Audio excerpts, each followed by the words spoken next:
एक बार एक बहुत व्यस्त बाजार में अचानक सभी लोगों का एक बड़ा समूह एक जगह इकट्ठा होने लगा। बाजार में बाकी सभी लोग भी उत्सुक हो गए और वे यह देखने गए कि ये हंगामा किस बारे में है। जब सभी ने जांच की तो उन्होंने एक संत को हवा में उड़ते हुए देखा। उसकी आंखें बंद थी और वो पद्मासन में बैठा था, जबकि उसका एक हाथ छड़ी पर टिका हुआ था। हवा में तैरते हुए संत गहरे ध्यान में था। हर कोई हैरान था कि वे क्या देख रहे हैं। आखिरकार पूरे राज्य में उस संत के बारे में पता चला जो हवा में उड़ सकता है। अन्य राज्यों के राजा संत को देखने और उनसे ज्ञान प्राप्त करने के लिए आने लगे। हर दिन संत अभ्यास करने के लिए हवा में ध्यान करता। वो अपना सारा दिन लोगों को आध्यात्मिक सबक देने और उन्हें आशीर्वाद देने में बिताता था।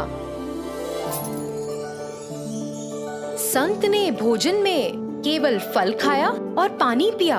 यही तो उनका दिनचर्या था।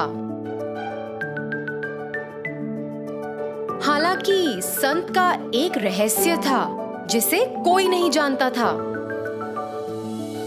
हर दिन लोगों के जाने के बाद संत ने सुनिश्चित किया कि कोई भी उसे नहीं देख रहा और फिर अपनी छड़ी से लगी एक सीट को प्रकट करने के लिए अपना लबादा उतार दिया। अगले दिन राज्य के राजा ने जादुई संत के बारे में पूरी जानकारी प्राप्त की। राजा इस संत की विशेषता के बारे में अधिक जानना चाहते थे, इसीलिए उन्होंने संत को महल में आमंत्रित करने के लिए एक संदेश भेजा।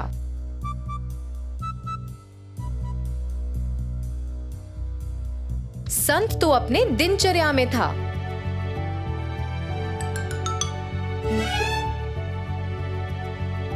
और उसने संदेश प्राप्त किया और बहुत उत्साहित हुए।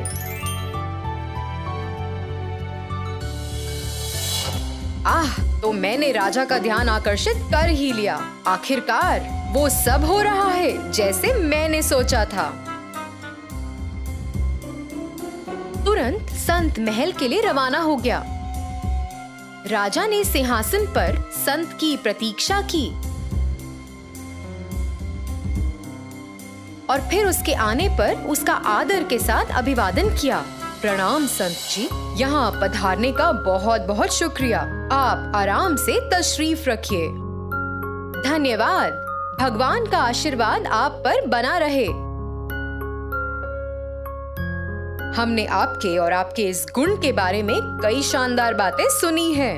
आपके आध्यात्मिक पाठों ने कई लोगों को आकर्षित किया है। आप जैसा व्यक्ति पवित्र स्थान में रहना चाहिए। मंदिर के पास एक आश्रम है जहां आप सभी सुविधाओं के साथ बहुत सहज होंगे। यदि आप मेरा प्रस्ताव स्वीकार करते हैं तो मुझे बहुत खुशी होगी। हा हा हा, क्या मूर्ख राजा है। मेरे राजा, आपकी इस पेशकश को अस्वीकार करना अनुचित होगा, इसलिए मैं आपके प्रस्ताव को स्वीकार करूंगा और आश्रम में रहूंगा। जब राजा के साथ चर्चा हो रही थी तो एक विशेष मंत्री संत को बहुत ध्यान से देख रहा था। वह यह सुनिश्चित करने के लिए कि क्या वो एक वास्तविक संत है, उसके दैनिक दिनचर्या की जांच करना चाहता था। उसी दिन मंत्री संत के दर्शन करने के लिए गया।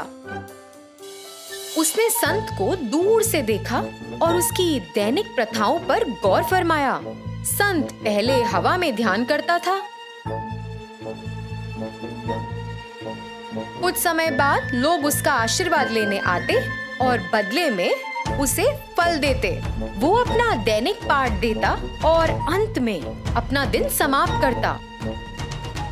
सूरज ढलने के बाद लोग आखिरकार आश्रम से चले गए। संत ने आंखें खोली और ध्यान से चारों ओर देखा। जब उसे यकीन हो गया कि सब लोग चले गए हैं तो उसने अपना लबादा उतार दिया और खुफिया सीट से उतर गया। मंत्री ने ये देखा और चौंक गया। मैं ये जानता था, मुझे पता था कि इस संत के बारे में कुछ तो गड़बड़ है। क्या धोखा है। मैं अब हमारे राजा को यह साबित कर दूंगा। मंत्री ने झट से महल में जाकर राजा से कहा, मेरे राजा, मैं इस राज्य को छोड़कर जा रहा हूँ। क्यों? किस बात ने आपको इतना परेशान कर दिया? ढोंगी लोगों को बहुत सारे सुख भोग दिए जाते हैं, बिना यह जाने कि वे इसके लायक हैं कि नहीं। मैं ऐसे अन्यायपूर्ण साम्राज्य में नहीं रह सकता। साबित करो कि तुम जो कह रहे हो वो सच है, नहीं तो मैं तुम्हें सजा दूंगा। महल में उस संत को बुलाओ और मैं आपको साबित कर दूंगा कि वह एक ढोंगी है। अच्छा, तो इस समय आप उस संत के बारे में बात कर रहे हैं? यही आपको परेशान कर रहा है?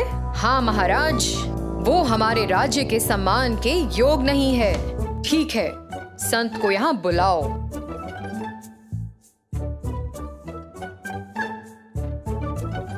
जल्द ही संत ने संदेश प्राप्त किया और इस बार और भी उत्साहित हो गया।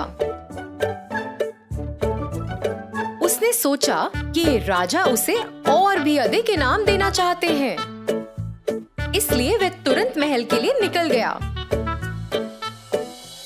प्रणाम संत जी, मेरे एक मंत्री का दावा है कि आप हमारे सम्मान और सत्कार के योग्य नहीं हैं। आपको इस बारे में क्या कहना है?